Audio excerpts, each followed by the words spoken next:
Hello' বাল নাই মানে চুলি নাই আজি বহুত মিছ কৰিছোঁ চুলিখিনি ৰাম আজি ভিডিঅ'টো কেলৈ বনাইছোঁ কিয় বনাইছোঁ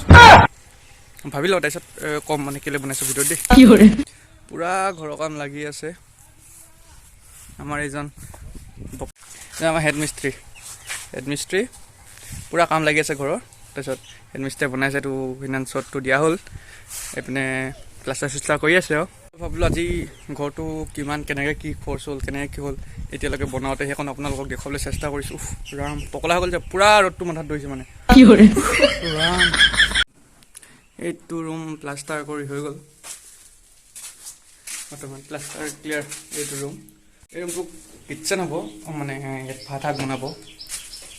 ভাত শাক বনোৱাৰ কাৰণে এইটো ৰুম বনোৱা হৈছে তাৰপিছত আগতে আছে মানে পিছফালৰ পৰা তাৰপিছত আপোনালোকক দেখুৱাই গৈছোঁ কেনেকৈ কোনটো ৰুম কিমান খৰচ পৰিছে ভালছে জনাই দিছোঁ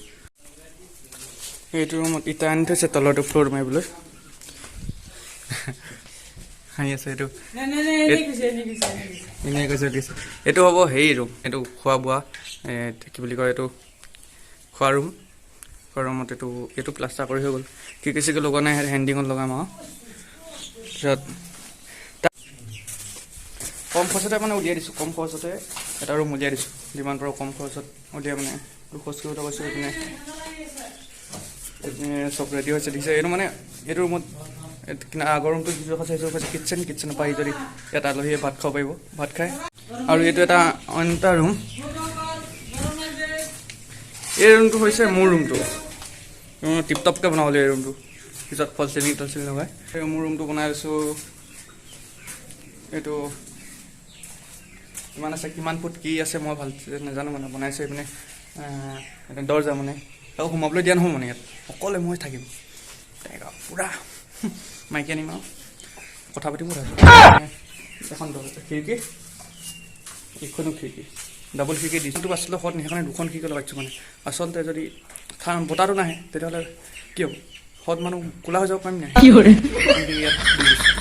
এইটো হৈছে হাগা ঘৰ মানে এই কয় কি বাথৰুম হাগা ঘৰ নহয় এইটো মোটা ঘৰ লেট্ৰিন নহয় অকল বাথৰুম ইয়াত গাও মোটা হয় মানে লেট্ৰিন বৰ্তমান লেট্ৰিন নহয় মানে মুতিব লাগিব ইয়াত আপোনালোকে যদি বহুত দূৰ পাইছে বোলে ক'ৰবাত বিদেশৰ পৰা আহি বোলে আমাৰ ঘৰত সোমাই মুতিবলৈ এইটো ঘৰ আগতে দেখুৱাইছোঁ মানে পইচা 10 টকা দিলেও বেছি নালাগিব যিমান পাৰে মুতি ল'ব টেকি দামকৈ দিম এটা এইটো ভমচুদা এটা এইটো ঠিকাদাৰ এইটো ৰুম হেৰি কি আছিলে এইটো মা দেউতাৰ ৰুম প্লাষ্টাৰ কৰি আছে বৰ্তমান লাগি আছে কামত এইপিনে মিস্ত্ৰীয়ে এইটো হেড মিস্ত্ৰী এইটো হেড মিস্ত্ৰী মানে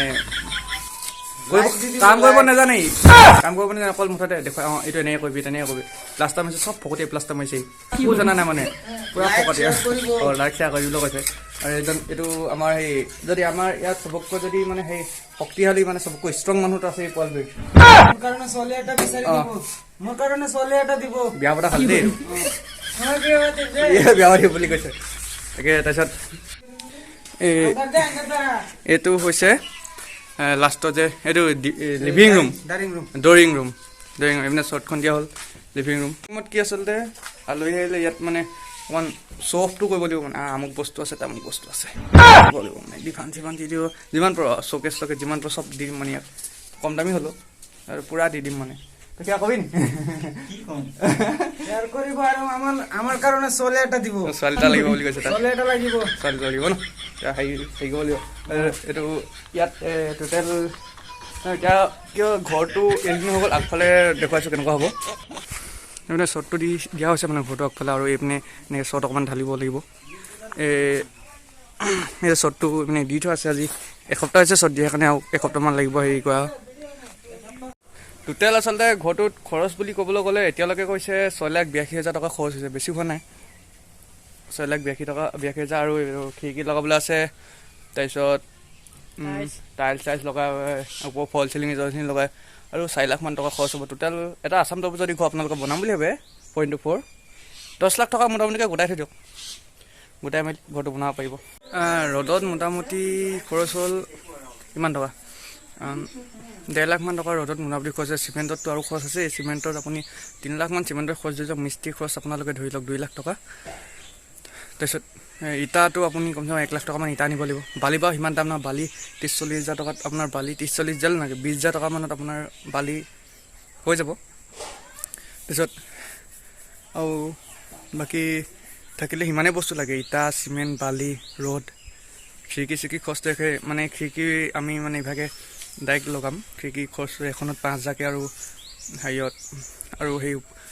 কি আছে দৰ্জা এখনত 5 হাজাৰ 5 হাজাৰকৈ এনেকৈ আপোনাৰ টোটেলকৈ মানে 10 লাখ টকামান খৰচ আছে টোটেল। আপোনালোকে যদি এটা আছাম টাইপৰ ঘৰ বনাব বিচাৰে, তাকো আমাৰতো 4 কোঠা, আগফালে শ্বৰ্টটো দিয়াৰ কাৰণে আৰু 2 কোঠা বাঢ়িব বনাবলৈ আহিছে, তেতিয়াহ'লে 10 লাখ টকা মোটামুটি একদম গোটাগুটি 10 লাখ টকাত এটা ঘৰ বনাব পাৰিব। তাকে আজিলৈ ইমানেই ভিডিঅ'টো মানে আজি ফানি টাইপৰ নকৰিলোঁ, কাৰণ পোৱালিকেইটা নাই, চব ঘৰে ক'ৰবালৈ গ'ল ফুৰিবলৈ। তাকে কাইলৈ আকৌ ফানি ভিডিঅ' আহি আছে, গতিকে ভাল লাগিলে ভিডিঅ' লাইক কৰিব, কমেণ্ট কৰি, শ্বেয়াৰ কৰিব, ছাবস্ক্ৰাইব কৰিব, থেংক ইউ।